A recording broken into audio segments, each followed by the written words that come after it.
4 मई को सरकार गई, फिर विधायक भागे और अब सांसदों के बागी तेवर। क्या टीएमसी को बचा पाएंगी ममता दीदी? यही सवाल बंगाल से दिल्ली तक हर किसी की जुबान पर है।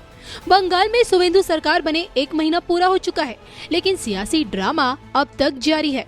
बंगाल की सत्ता से ममता दीदी बाहर क्या हुई, ताश के पत्तों की तरह टीएमसी बिखर गई। फिर विधायक दल में बिखराव और विधायकों के बाद सांसद भी बगावत के रास्ते पर चल पड़े और अब पार्टी के कुछ नेता साइलेंट मोड में हैं, क्योंकि ये ना तो बागी हुए हैं और न ही ममता दीदी के साथ नजर आ रहे हैं। हालांकि इन विकट परिस्थितियों में दीदी बंगाल से दिल्ली क्या पहुंची, इंडिया गठबंधन की बैठक में शामिल क्या हुई, कांग्रेस पार्टी आलाकमान सोनिया गांधी ने उन्हें शेरनी करार दिया। पहली दफा विपक्षी गठबंधन ममता दीदी के साथ खड़ा नजर आया और ऐसे में सबसे बड़ा सवाल यही है कि क्या यही शेरनी वापस से शिकार करेगी या फिर जेल जाएगी, क्योंकि अब ममता के कपाल पर कानूनी संकट मंडराने लगा है। जुलाई से शुरू हो रही शनि की वक्री चाल क्या ममता के लिए तूफान ला रही है? इसको लेकर क्या कहती है संत जी की अकाट्य भविष्यवाणी? इसके लिए देखना न भूले धर्म ज्ञान। जब से मैंने जैमिनी ज्योतिष पर अपनी कोशिश पकड़ जारी रखी जी। मैंने ममता बनर्जी जी के बारे में जो बोला, उनकी कुंडली मेरे को मिली।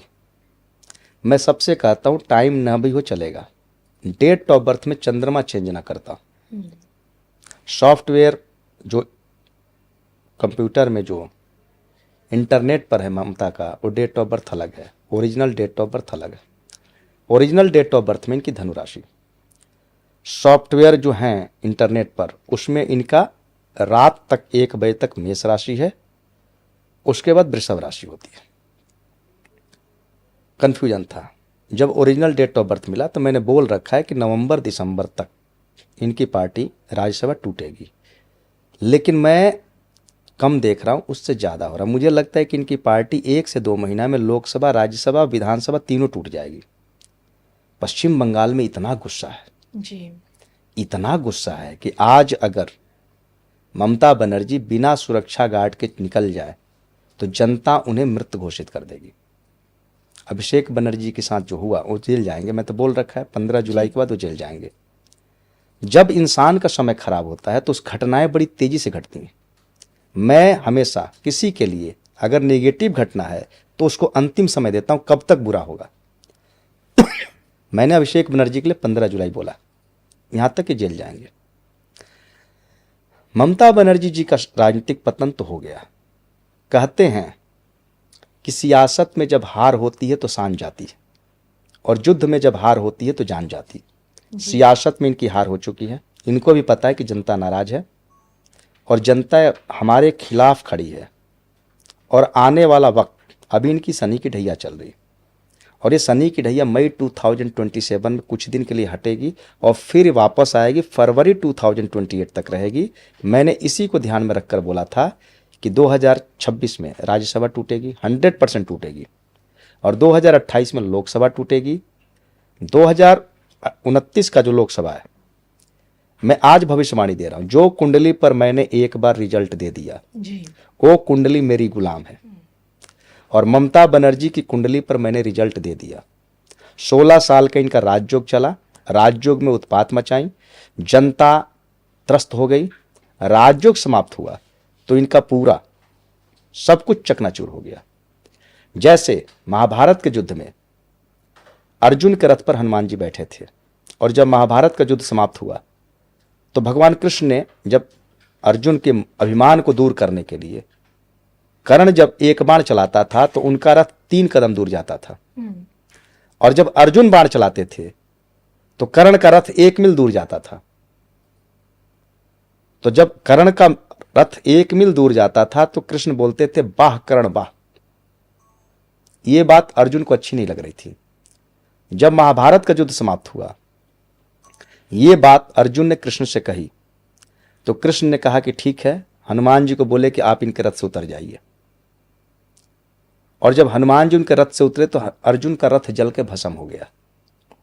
बोले कि हनुमान जी की शक्ति लेके बैठे थे और उस रथ को 3 कदम कर्ण पीछे कर रहा है, अगर ये नहीं होते तो आपका कदम रथ कम से कम 3 मील दूर जाता। इसीलिए करण को मैं धन्यवाद दे रहा था। तो ममता बनर्जी का राजयोग समाप्त हो गया। अब इतना तेजी से पतन होगा। देखिए, ज्योतिष 3 लोगों के लिए बना, राजाओं के लिए, असफल राजनेताओं के लिए, उनको 5 साल हौसला कैसे मिलना जी, और बड़े बड़े बिजनेसमैन के लिए, यही 3 लोगों के लिए ज्योतिष है। ममता बनर्जी ने इतना उत्पात मचाया, इतना उत्पात मचाया। कहते हैं कि व्यक्ति, दरिद्र नारायण, कमजोर व्यक्ति जो आप पे आश्रित हों, उनके, लेकिन अगर सच में वो इतनी उत्पाती रही हैं, हाँ, तो क्या आपको लगता है इसी ढैया में जेल भी जाएंगी अब? जेल तो उनको जाना है, जेल तो उनको भी जाना है। मैंने तो बोल निश्चित रखा है, अटल है। 100%। मैं अपनी यूट्यूब चैनल पर जब भी समय मिलता है मैं वीडियो डालता हूं। जी, मैंने बोल रखा है कि इनको सुप्रीम कोर्ट जेल भेजेगी, ईडी वाले मैटर में। जो ईडी के एक्शन लिया था अफसरों को, इन्होंने फाइल छीन के भागी थी, जी, वहां इनको जेल जाना है। ओके। और ये शनि के बकरी होने से पहले जाना है। बहुत बड़ी भविष्यवाणी करे, क्योंकि 27 जुलाई को शनि वक्री हो जाएंगे। जी हाँ, 4 महीना तकरीबन 20 दिन शनि बकरी रहते हैं। जी जी, जब धनु राशि के ऊपर शनि की ढैया चल रही है, और जब ढैया तभी खतरनाक होती है जब शनि बकरी होता है। शनि नाराज शनि, 2 शनि होता है, एक गुड शनि, एक बैड शनि, एक प्रसन्न शनि, एक नाराज शनि। कार्बन तत्व से 2 चीज निकलती है, कोयला और हीरा। जी, शनि प्रसन्न है तो हीरा है, और शनि नाराज है तो कोयला है। और उसमें जो सबसे बड़ी बात है कि राहु का मूवमेंट, मैंने पिछले पॉडकास्ट में बोला था, शनि जो फैसला देता है राहु उसको करके लाता है। राहु अभी ठीक था इनका, राशि से धनु, मकर, कुंभ तीसरा था, राशि से तीसरा राहु अच्छा होता है।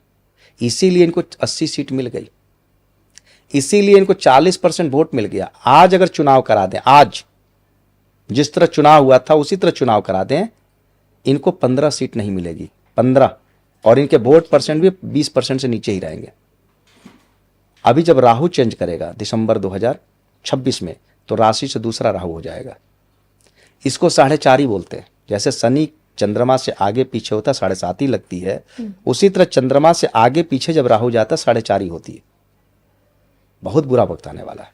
इनकी हेल्थ प्रॉब्लम होगी, जेल तो जाएंगी ही, हेल्थ प्रॉब्लम होगी, पार्टी टूटेगी। कम्युनिस्टों को बर्बाद होने में 2011 में कम्युनिस्टों को 70 सीटें मिली थी, 2011 में। 2016 में 30-35 सीटें थीं। अब तो खत्म ही हो गया। 2021 में 0 पे थे, 2026 में 0 पे हैं। कम्युनिस्टों को बर्बाद होने में 10 साल लगे थे, ये तो अभी 1 साल में बर्बाद हो जाएंगे। 1 साल में शून्य हो जाएंगे खत्म। ममता दीदी। खत्म। अगला जब विधानसभा होगा, इनसे ज्यादा नोटा को वोट मिलेंगे, नोटा को ममता बनर्जी से ज्यादा वोट मिलेंगे। इनके टिकट लेने वाला कोई नहीं होगा, इनकी पार्टी से लड़ने वाला कोई नहीं होगा। 4%, 5%, 6% में खत्म हो जाएगा। एक समय वो भी था जब 24 से पहले इन्हीं ममता दीदी को विपक्ष के तौर पे, प्रधानमंत्री उम्मीदवार के तौर पे देखा जाता था। राहुल गांधी की रेस में ये भी आगे थी। मैं राजनीतिक व्यक्ति नहीं हूं, मैं ज्योतिषी हूं। मेरे पास तमाम लोग आ रहे हैं, बंगाल से तमाम लोग आ रहे हैं कुंडली दिखाने। 10 मिनट बोलते हैं कि मुझे ममता बनर्जी पे कुछ बोलना है। हमारे एक सज्जन आए थे, बोले कि हम टीएमसी में हमारी अच्छी पकड़ है। बोले 2021 का भी चुनाव बीजेपी जीत गई थी। जो जहां पे ये इनका ईवीएम मशीन रखी जाती है कलेक्टर हाउस में, जहां इन लोगों को लगता था कि यहां हमको वोट कम मिल सकते, एक तो इन्होंने डरा धमका दिया, सबके घर का आधार कार्ड, वोटर कार्ड ले लिए, आपको नहीं जाना, जाओगे तो बहन बेटियों के साथ बुरा होगा जी। 90% लोग वोट देने नहीं गए। इन्होंने अपनी मर्जी से वोट डाले। आपने देखा होगा कि गांव देहात में बीजेपी जीती थी 2021 में, शहर में हार गई थी। 140 में से 130 सीट ममता के पास थी, वो सब शहरी इलाका था, और इनके गुंडे शहर में सबको डरा धमका दिए। शहर के लोग डरपोक होते, गांव के लोग फिर भी दबंग होते, सब अपनी मर्जी से वोट डाले।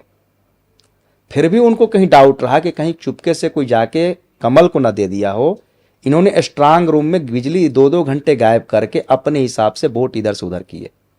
मैं शुरू से बोलता आ रहा था आपके पॉडकास्ट पर कि अगर भ्रष्ट तरीके से मतदान होता है, जैसे 2021 में हुआ था, तो बीजेपी 165 आएगी। और अगर शांतिपूर्ण तरीके से, स्वच्छ तरीके से मतदान हो रहा है तो 180 सीट आएगी। और जो सुनामी चल रही है, कहीं 215 पे बीजेपी ना चली जाए और ममता 77 पे ना आ जाए।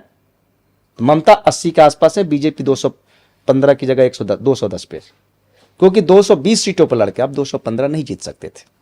आज अगर फिर से चुनाव हो जाए, चुनाव को गुजरे मात्र 1 महीना हुए हैं, लास्ट चरण 29 तारीख था, मैं दावे के साथ बोलता हूं इनको 15 सीट नहीं आएगी।